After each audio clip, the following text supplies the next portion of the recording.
আমরা কারাগারে দেখেছি, একদিন দুই দিন তো না, একটা বছর পর্যন্ত দেখেছি। বাংলাদেশে ইসলামপন্থীদের মধ্যে এমন দলও আছে যারা তাদের কর্মী দূরের কথা, সাধারণ সমর্থক যারা, এদেরকে পর্যন্ত কারাগারে প্রতিটা মুহূর্তে লক্ষ্য রাখে। কিভাবে? কারাগারেও তাদের চেইন সিস্টেম আছে। প্রতিটা সাথী 15 দিন পর পর তাদের পিসিতে টাকা জমা হয়। পিসি বুঝেন? পিসি মানে হলো প্রিজন ক্যান্টিন। ক্যান্টিনে টাকা জমা হয়, একটা কার্ড দেওয়া থাকে, অ্যানালগ কার্ড, আমাদের ব্যাংকের কার্ডের মতো না। কার্ডে টাকার পরিমাণ লেখা থাকে, কারণ জেলখানার মধ্যে নগদ ক্যাশ চলে না। দু একটা কারাগারে চলে 2 নাম্বারই, কিন্তু মৌলিকভাবে আইন হিসাবে টাকা চলে না, বিকল্প হিসাবে কারণ আমি ক্যান্টিনে আপনি টাকা জমা করতে পারবেন। তার যে একটা আমলনামা থাকবে, ছোট বই, পিসি বই বলে, এখানে সংখ্যাটা লিখে দেওয়া হবে। এটা দিয়ে সে তরকারি কিনবে, গোশত কিনবে, তেল কিনবে, সাবান কিনবে, এভাবে চলবে। আমরা দেখেছি একটা দলের কথা, নাম আমি নাই বলি, কারণ নাম বলা মুখ্য না, উদাহরণ দেওয়াটা মুখ্য। নাম বললে আবার বলবে প্রমোট দিচ্ছেন নাকি, দালালি করছেন নাকি। তো যে প্রসঙ্গে আমি বলছিলাম যে প্রত্যেক 15 দিন পর পর দেখেছি তাদের প্রতিটা সমর্থকের পিসিতে টাকা যোগ হয়ে যায়। পরিমাণটা আমি উল্লেখ নাই করি, তো পরিমাণটা একেবারে ছোট না, বেশ বড়। আবার 15 দিন পর আবার জমা হয়। আর বাইরে তাদের মামলা, যত বড় টাকাওয়ালা হোক, মামলা নিয়ে ফ্যামিলির টেনশন করা লাগে না, তারাই সাংগঠনিকভাবে তার মামলাটা হ্যান্ডেল করে। ফলাফল কি হয় জানেন? সে যখন জেলে ঢুকেছে ছিল সাধারণ সমর্থক, যখন বের হয় তখন এই নিয়ত নিয়ে বের হয়, আমি সারা জীবন থাকবো ত্যাগী কর্মী হয়। কারণ আরবিতে একটা প্রবাদ বাক্য আছে, আল ইনসান আব্দুল ইহসান, মানুষ কৃতজ্ঞতার দাস।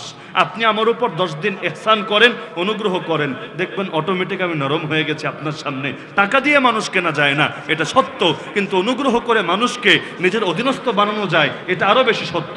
আমি যদি 10 দিন 20 দিন আপনারা নিয়ে দোকানে বসে খাওয়াই, আপনার বাসায় মিষ্টি নিয়ে যাই, হাদিয়া নিয়ে যাই, আপনি পারবেন আমার কথাকে এড়াতে? আরে বলেন না, পারবেন? এমনকি আপনারা সাধারণ মানুষ যারা আছেন, আমরাও তো মাদ্রাসা চালাই। অনেক সময় কি হয়, আমরা বিভিন্ন মানুষকে যারা সাধারণ কিন্তু মাদ্রাসায় মহব্বত করে দাওয়াত দিই, আসেন আমাদের ছেলেদের সঙ্গে একটু ডাল ভাত খান। বিভিন্ন অনুষ্ঠানে, বিভিন্ন উপলক্ষে আমরা দাওয়াত দিই। ফলাফল কি দেখা যায় জানেন? আমরা তো করি আল্লাহর জন্য, কিন্তু আলহামদুলিল্লাহ এই ফলাফলটাও দেখা যায় মাদ্রাসার যে কোনো বিপদে, যে কোনো ঝামেলায় বলা লাগে না, তারা এমনি এসে আগে থাকে, নিজের সর্বোচ্চটা মাদ্রাসার জন্য ব্যয় করে। এই যে একটা কৌশল, এটা কি কৌশল না? বলেন না কৌশল না?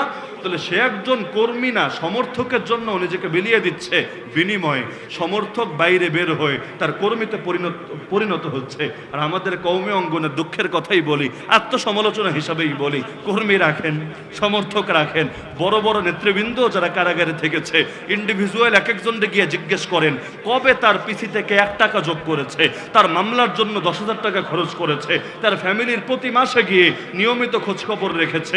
ব্যক্তিগত উদ্যোগে কেউ করতে পারে, সাংগঠনিকভাবে কবে করা হয়েছে, পারলে আমারে প্রমাণ দিয়েন। আমরা অধিকাংশের ক্ষেত্রে এমনটা দেখি নাই। শত শত মানুষকে নিজেদের চোখে দেখেছি, নিজেরা অভিজ্ঞতা পাড়ি দিয়েছি, কেউ কারো পাশে থাকে নাই। যেই ফ্যামিলি সেই ফ্যামিলি, যেই মানুষ সেই মানুষই নিজের মতো করে খাটতে হয়েছে।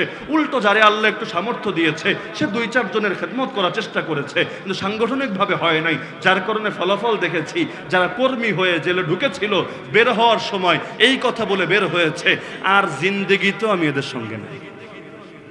তাহলে জিনিসটা কি আমাদের জন্য সুখকর না দুঃখজনক? বলেন না, সুখকর না দুঃখজনক? দুটো ইসলামপন্থী দল, কিন্তু এক দলে ঢুকছে সমর্থক হয়ে, বের হচ্ছে কর্মী হওয়ার চেতনা নিয়ে। আর এক দল ঢুকেছে কর্মী হয়ে, কেউ কেউ নেতা হয়ে, কিন্তু বের হওয়ার সময় এই হিম্মত করে, আর জিন্দিগিতে আমি নাই, যতই ডাকো আমারে খুঁজে পাবা না কোথাও, আমি আর তোমাদের সঙ্গে আজীবন নাই। তাহলে তরবিয়াতে ব্যবধান রয়ে গেছে কি না?